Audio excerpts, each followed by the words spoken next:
Obama is using treaties to push global governance, one world, forget being an American. That's what we'll talk about in today's history video. In our new book that came out this week, Screwed, that has shot up to the top of Amazon and probably will be very high on the bestseller list thanks to your help, we talk in a chapter on tricks and treaties, on all of the treaties that Obama is now negotiating with Hillary, and I believe is going to ram through the lame duck session of the Senate between Election Day and Romney's inauguration. But how did this come about? Well, the treaty ratification process was usually pretty automatic, and treaties were relatively minor. There were commercial affairs or end of the Spanish-American War. The first really serious treaty in this century was the Treaty of Versailles that ended World War I and set up the League of Nations, the precursor to the United Nations. And amazingly, it amazed everybody in the country, the Senate rejected it. And the United States never entered the League of Nations. And as a result, it was really moribund from the start.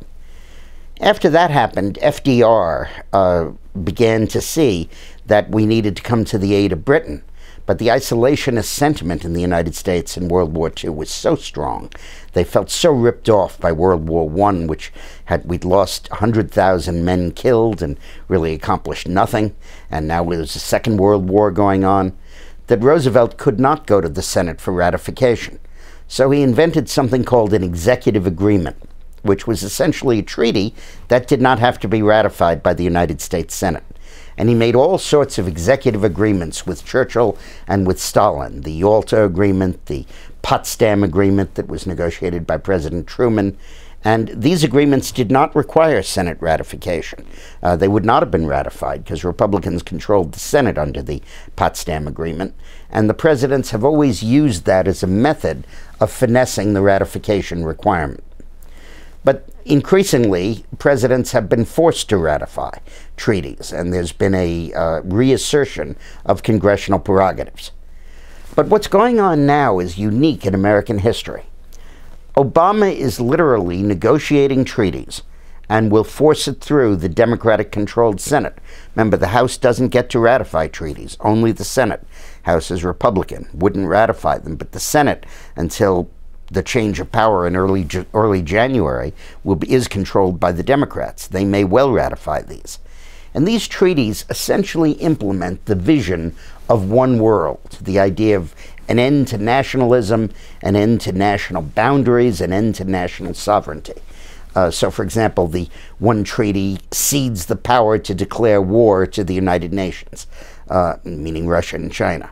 Another treaty creates a legally enforceable obligation to pay welfare and foreign aid.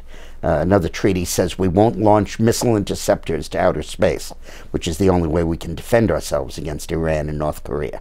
Another treaty promises that we'll pay half of our offshore oil revenues to the United Nations for them to distribute. Another one vests an international authority with the right to enact gun controls throughout the entire world without Congress having a say-so.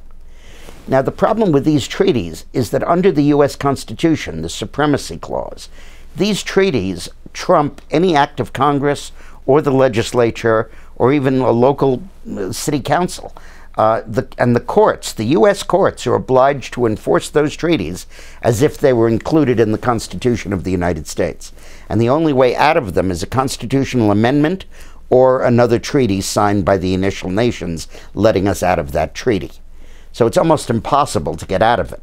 And what Obama is doing is setting up a series of global entities, largely under the aegis of the United Nations, that will take the place of the American government and the American Congress in making crucial decisions that affect our destiny. The Security Council, not our Congress, will decide whether we can declare war. The Seabed Authority, not the Federal Department of the Interior, will decide where we're able to drill for oil and who we have to give the oil royalties to. The enforcement mechanism for the rights of the child, a body being set up in Geneva, will decide whether our welfare benefits, our education benefits, our Medicaid benefits, and our foreign aid are adequate, or whether they need to be increased with the inevitable increase in taxes. The body that's being set up to police the Small Arms Treaty will decide whether we need to register handguns or whether indeed handguns will be permitted in the United States. Congress will have no jurisdiction over this. The United States will have ceded the authority for these matters to these international bodies in these treaties. And most nations, almost every other nation, has signed most of these treaties, including Britain and France and Germany and Russia and so on. Now, of course, Russia and China can sign all the treaties they want. They're not going to abide by them. But in a Western democracy, these treaties are enforceable by our courts, and you bet that they will. So this is what Obama has planned for the United States, and nobody is talking about it. Nobody is fighting it.